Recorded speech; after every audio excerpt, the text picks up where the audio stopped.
The vast emptiness of space surrounded the hegemony warship as it glided silently through the outer reaches of an unremarkable solar system. Commander Hyun stood on the bridge, his tall frame silhouetted against the backdrop of stars. The ship had been on patrol duty for 3 standard months, and the crew was eager to return to the central worlds.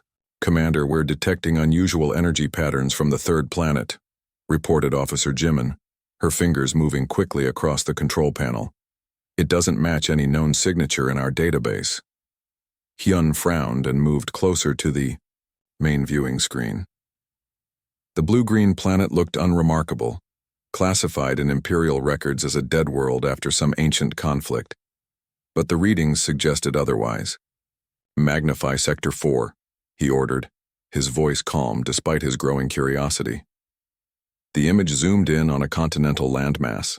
Beneath layers of regrown forests and reclaimed cities lay vast underground structures, their energy signatures faint but unmistakable. "Life signs?" Hyun asked. Jimin's eyes widened as the results appeared on her screen. "Billions, sir. But they're in some form of suspended animation." The bridge fell silent. The discovery of an unknown civilization was rare enough, in an empire that had mapped and conquered nearly every habitable world in the galaxy, but one with technology advanced enough for planetary-scale stasis was unprecedented. "Access the Imperial archives," Hyun commanded. "Search for any reference to this world." The ship's AI processed the request, and moments later displayed fragmentary records dating back thousands of years. The planet had a name: Terra.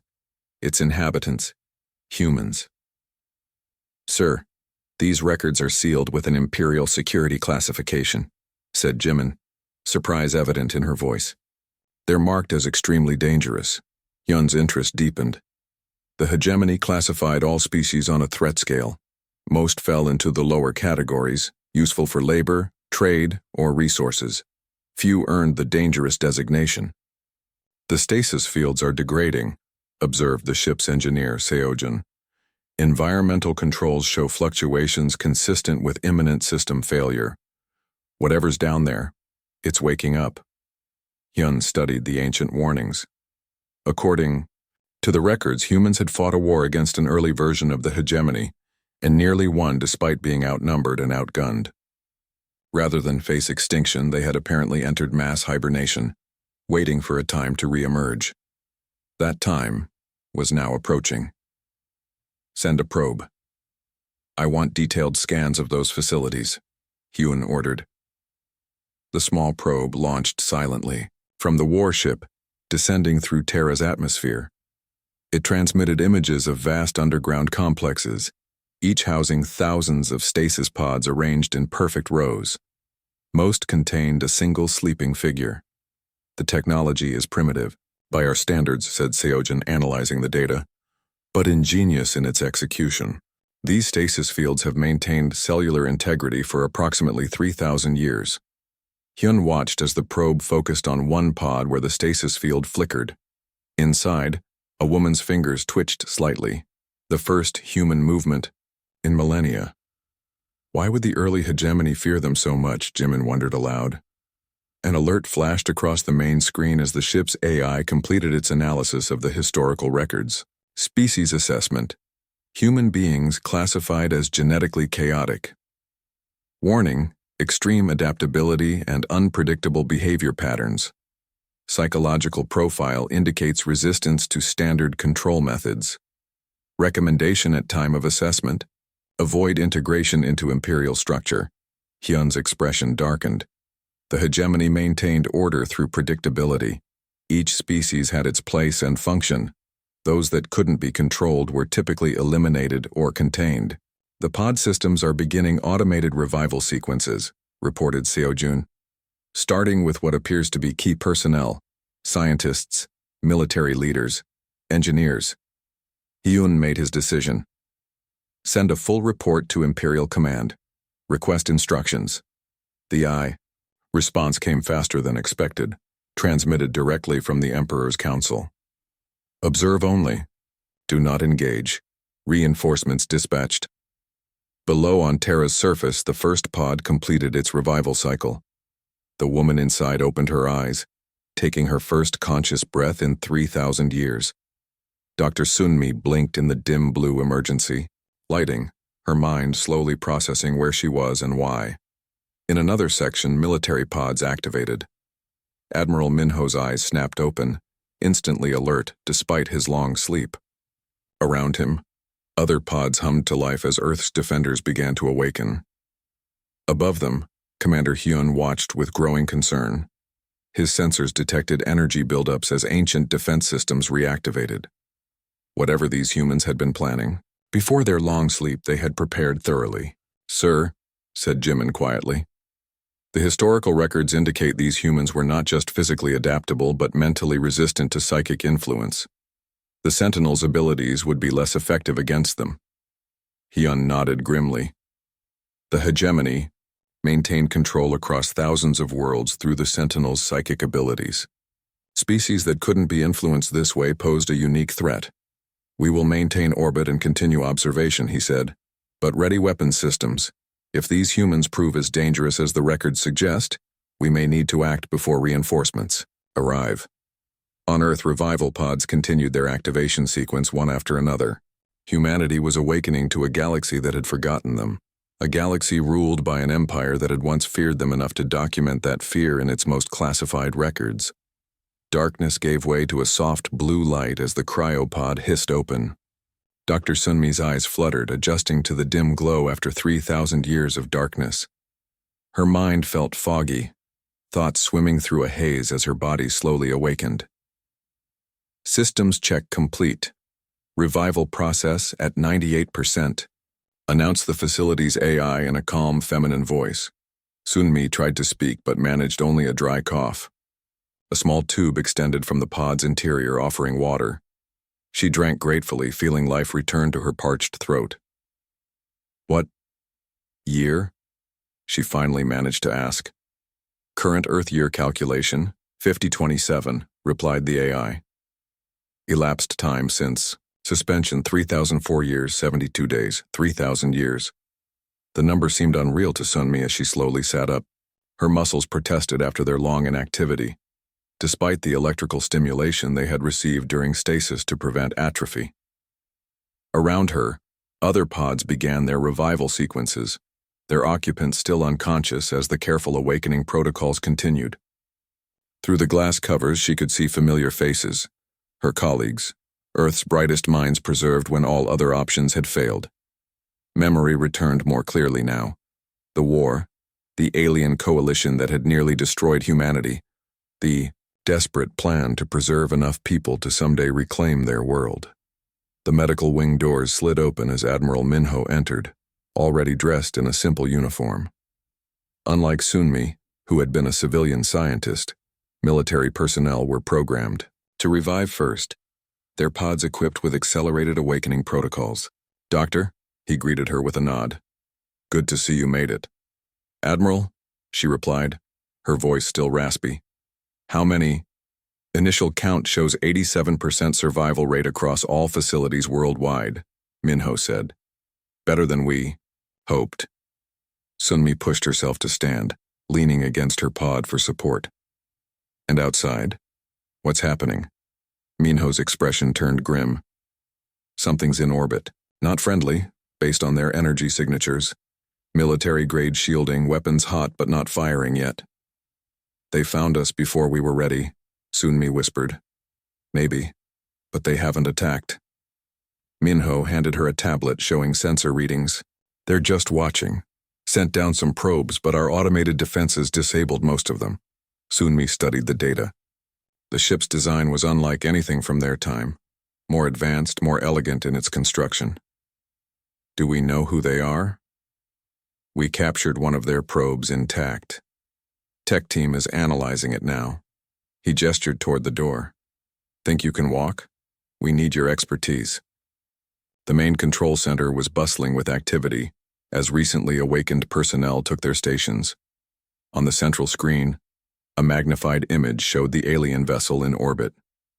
"It's part of something called the Galactic Hegemony," explained Tech Officer Junho, pointing to symbols they decoded from the probe.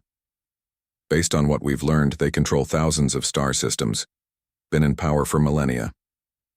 And Earth? Sunmi asked. Classified as a dead world in their records. They thought we were extinct.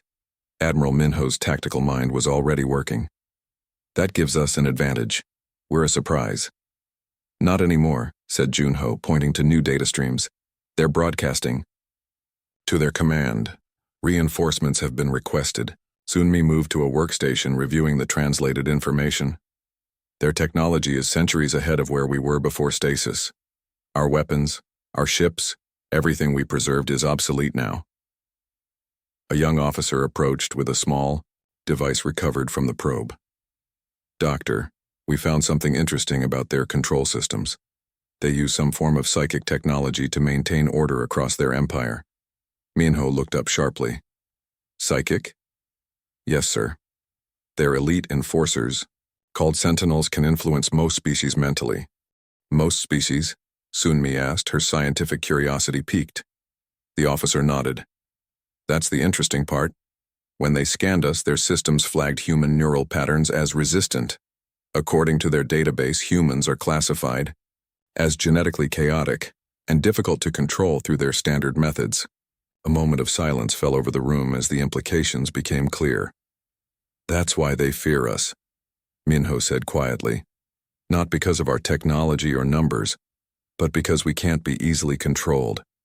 Sunmi looked around at the command center, at the humans just beginning their second chance at existence. We need more time. How long until their reinforcements arrive? Based on the transmission data, at least 2 weeks, said Junho. Minho's expression hardened with resolve. Then we have 2 weeks to prepare. Accelerate the revival process for technical and military personnel. We need to understand their technology, fast. What about the ship up there? Asked Junho, pointing to the orbiting vessel. For now, let them watch, Minho replied. Let them think we're just waking up confused with no plan. Meanwhile, activate only the defense systems we can't hide. Keep our best capabilities dark. Sunmi turned to the Admiral. We should try to communicate with other species under their control. If this hegemony rules through fear and psychic dominance, then others might be waiting for a chance to break free. Minho finished her thought. Good idea. See if you can isolate communication frequencies from the probe data. In a nearby revival chamber, thousands more pods hummed as they began their awakening sequences. Earth was coming back to life, one human at a time. They had slept for 3 millennia, waiting for this moment, not knowing they would wake to find themselves facing an empire. The captured hegemony probe lay disassembled on the laboratory table, its inner workings exposed under bright lights. Dr. Sunmi and her team had worked tirelessly for days to understand the alien technology. What they discovered both troubled and excited them. It's at least 5 generations beyond our most advanced systems, she explained to Admiral Minho, who stood with arms crossed, studying the components. But the basic principles are familiar enough that we can adapt. Minho nodded, his expression serious. How long until we can use their communication systems? We already can, Sunmi replied, gesturing to a modified transmitter nearby. We've been listening to their channels for the past 48 hours. The Admiral raised an eyebrow. And there's more out there than just this hegemony, she said, pulling up a star map on the main screen. We've intercepted messages from at least 20 different species across this sector alone. Many seem to be in forced servitude. Outside, the lab's windows, the revival center hummed with activity. Nearly 10,000 humans were now awake, with more joining them every hour. The underground facilities that had protected humanity for 3 millennia were now becoming staging grounds for what might be their most desperate fight yet. Jin Wu, a former Special Forces commander, entered the lab, his movements fluid despite having been frozen for thousands of years. The first defense teams are ready, he reported to Minho. Basic training complete, though we're still adapting to the new weapon prototypes. Good, Minho replied. What about our visitors? Still in orbit, Jin Wu said. They've been joined by 2 more ships, smaller, faster class. Scouts, probably. Sunmi activated a communication panel. "You should hear this," she said, playing a recently intercepted transmission. A harsh, authoritative voice filled the room. "Commander Hyun, your orders are to maintain observation only. The Grand Sentinel Do-hyun will arrive within 7 days with the primary containment fleet. Make no direct contact with the human specimens. Their resistance to psychic control makes them unpredictable." Minho's expression darkened. 7 days. Not much time. "There's more," Sunmi continued. "We've detected transmissions from a nearby moon in this system. It's a mining operation run by slaves, a species called the Nari. The hegemony has them harvesting rare elements." "Could they be allies?" Jinwoo asked. Sunmi nodded. "Based on the communications we've intercepted, they despise their masters. They're just waiting for an opportunity." Admiral Minho paced the room, considering their options. They were outnumbered, outgunned, and facing an enemy with vast resources. Yet they had advantages too: the element of surprise, a resistance to the enemy's primary method of control, and the desperate ingenuity that had allowed humanity to put itself to sleep rather than face extinction. "We can't win a direct confrontation," he finally said. "Not yet, but we can start a fire that spreads." That night, a small craft left Earth's atmosphere using modified stealth technology based on the captured probe. It carried 6 humans, 3 soldiers, and 3 engineers led by Jinwoo himself. Their mission: make contact with the Nari miners and form the first alliance. The ship slipped past the hegemony vessels under cover of a minor meteor shower, its heat signature masked among the falling space rocks. Within hours, they had reached the mining moon and located the main slave compound. The Nari were blue-skinned humanoids with 4 fingers on each hand and large, expressive eyes. Their initial fear of the strange visitors turned to cautious hope when they realized these aliens offered something they had never expected: a chance to fight back. "For 10 generations my people have worked these mines," said Juro, the Nari work leader, speaking through a hastily programmed translator. "We live and die by hegemony orders. No one has ever offered help before." Jinwoo explained the situation on Earth: the awakening humans, their resistance to psychic control, and their plan to challenge the Empire. The Nari listened with growing excitement. "There are others like us," Juro said. "Many species who serve only because of the Sentinel's mind powers. If you truly cannot be controlled." "We can't," confirmed Jinwoo. "And we can teach others to resist as well." Meanwhile, back on Earth, Sunmi had made a breakthrough with the alien technology. By combining hegemony components with preserved human innovations, her team had developed a rudimentary shield against psychic scanning. "It won't block a direct attack from a sentinel," she told Minho as they tested the device on volunteers, "but it will prevent them from detecting resistance thoughts during casual scans." "Mass produce them," Minho ordered. "Priority for any teams we send off-world."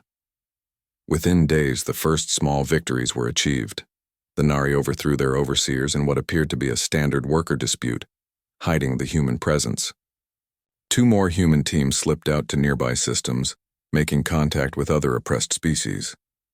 A communication network began to form, using modified hegemony technology, but operating on frequencies the Empire didn't monitor. Engineer Yunju developed methods to sabotage Imperial infrastructure that would appear as equipment failures rather than deliberate attacks. 7 days after the first awakening, the Grand Sentinel's vessel arrived in orbit, a massive warship that dwarfed the observation craft. But by then, seeds of rebellion had already been planted across 3 star systems. On the command deck of his flagship, Grand Sentinel Do-hyun gazed down at the blue planet with cold determination. "So these are the humans," he said to his lieutenant. "Prepare landing forces. I will see these creatures myself." Emperor Taiho's face shimmered on the holographic display, his features tight with anger. Grand Sentinel Do-hyun knelt before the projection, head bowed in respect despite being light years from the imperial capital. "You assured me these humans would be contained within days," the Emperor said, his voice cold. "Yet 3 months have passed and reports of disruption now come from 12 systems. The situation is more complex than anticipated, Emperor, Do-hyun replied. These humans do not fight as others do. They strike from shadows, then vanish. They teach our slave species to resist our control.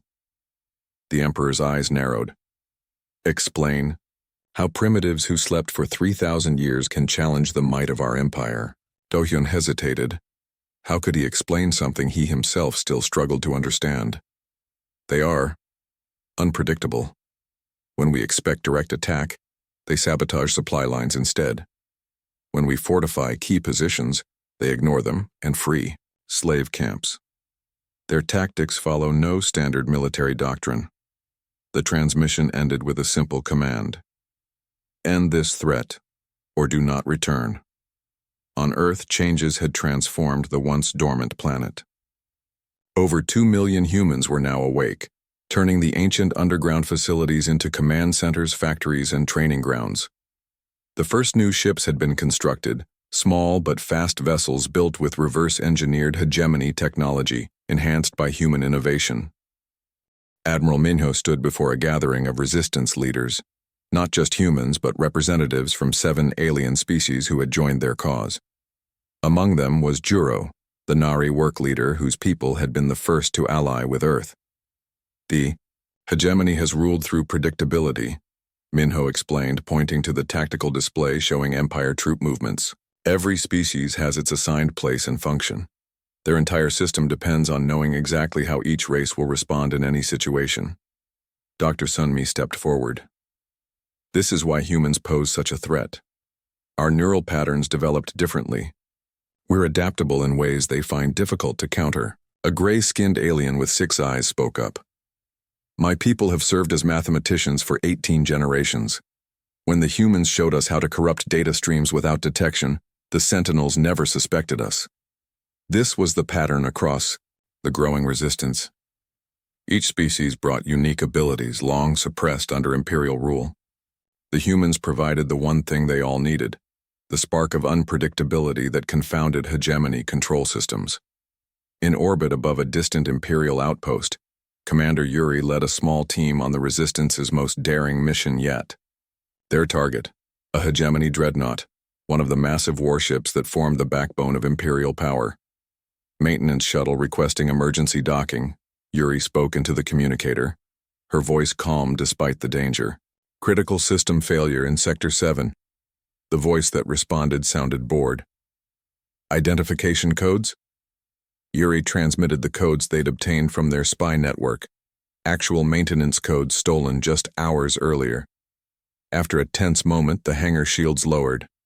Proceed to Bay 12, the controller said. Yuri glanced at her team, 3 humans and 2 Nari engineers disguised in Imperial work uniforms. Remember, we move exactly like we belong here. No hesitation. Their shuttle landed without incident. As they disembarked carrying tool cases that concealed weapons and specialized equipment, no alarm sounded. The hangar crew barely glanced at them, conditioned by thousands of years of routine. Sector 7 problem? A supervisor asked, checking his datapad. Environmental control malfunction, replied one of the Nari, his voice steady. Critical failure, reported in command sector. The supervisor nodded and waved them through. Hurry up. The Grand Sentinel inspects this vessel tomorrow. The team moved through the massive ship, following the memorized layout. Their real destination was the engine control room, where they planned to place devices Dr. Sunmi had designed, not to destroy the ship, but to take control of it. Meanwhile, on the bridge of his command vessel, Grand Sentinel Do-hyun reviewed reports of another failed operation against the humans. His forces had surrounded a resistance cell on an outer mining world only to find the rebels had evacuated hours before the trap was sprung. Somehow they had known. They're always one step ahead, his lieutenant observed. Do-hyun crushed the report in his hand. Because someone is feeding them information. Find the traitors within our ranks. Sir. The lieutenant hesitated. Our investigation suggests it's not traditional espionage. The humans have developed some kind of technology that bypasses our secured communications. Impossible, Do-hyun snapped. Our systems are beyond their primitive understanding. Yet the evidence suggested otherwise. The humans were not just fighting. They were learning, adapting, evolving their tactics faster than the rigid Imperial command could respond. Back on the Dreadnought, Yuri's team reached the engine control room. The two guards stationed outside fell silently to stun weapons before they could raise an alarm. Inside, the technicians looked up in surprise as armed intruders entered. "Nobody move," Yuri ordered. "We're not here to harm you."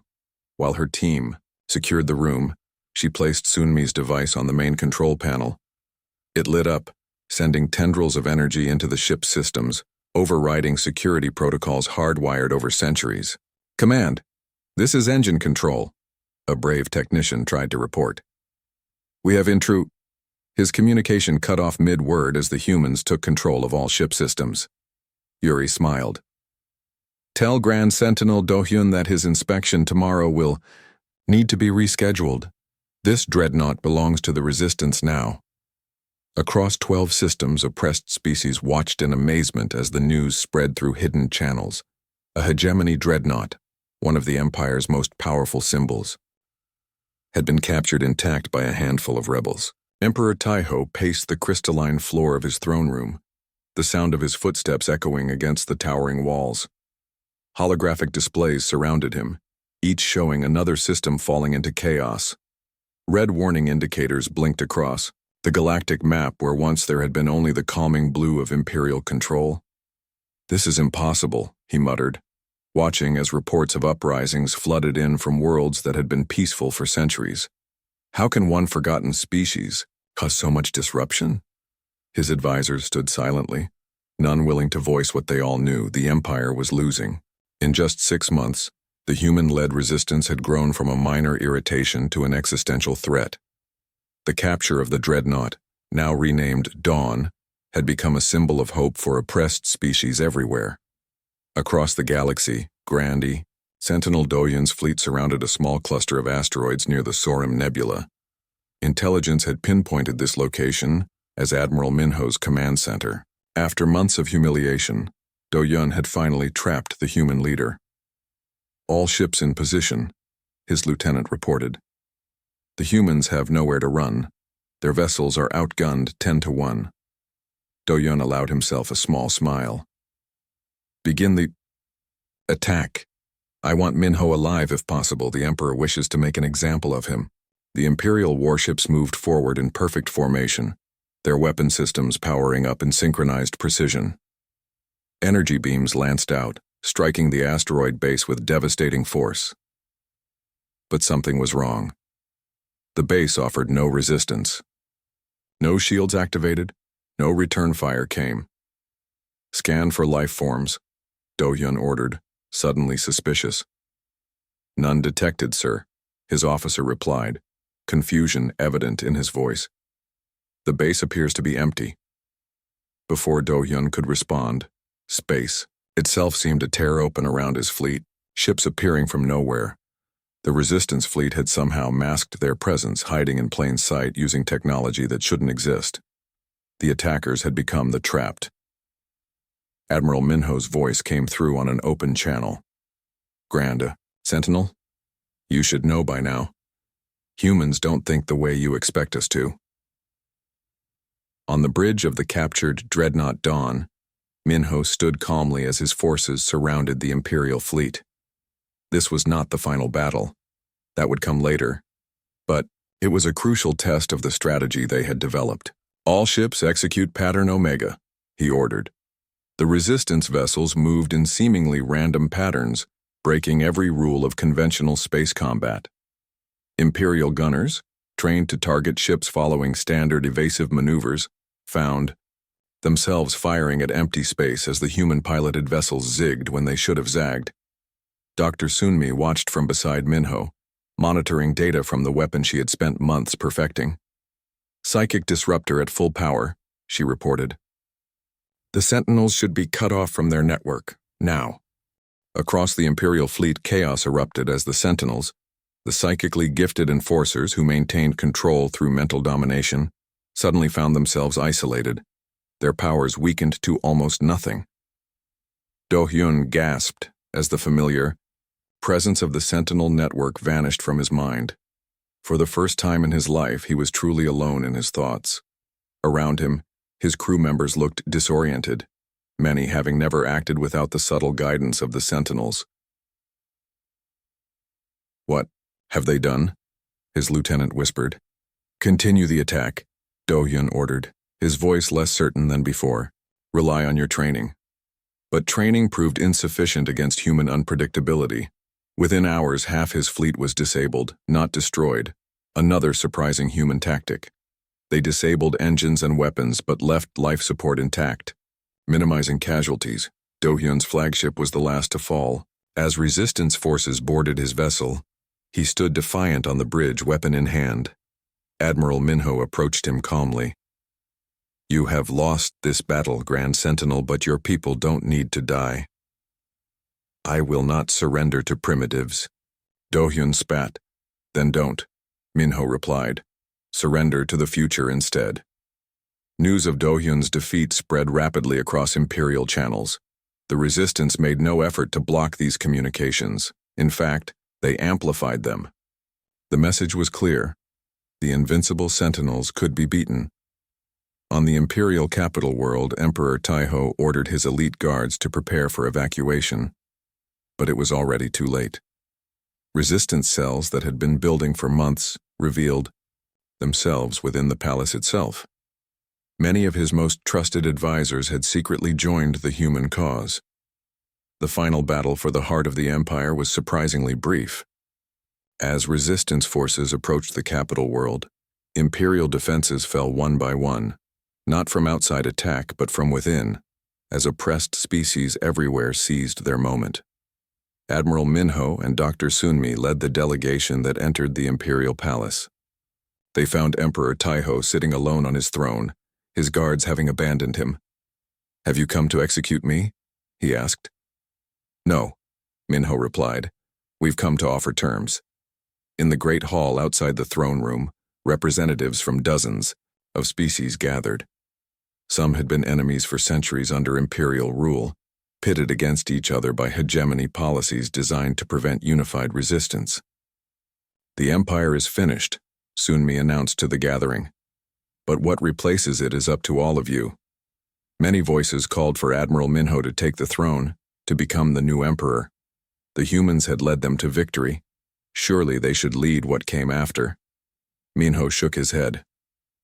"We didn't fight to replace one empire with another. Each world, each species must determine its own path forward." Instead, they established the Galactic Confederation, a union where all intelligent beings would have equal standing and rights. As the representatives signed the new charter, Dr. Sunmi stood by a window overlooking the former Imperial capital. "What do you think?" Minho asked, joining her. She watched the diverse beings below, former enemies now working together. "I think humanity finally found its place in the universe, not as conquerors or even saviors, but as catalysts for change." Back on Earth, the last of the cryopods continued their awakening sequence. Humanity had risen from its long sleep to find not just a new galaxy, but a new purpose.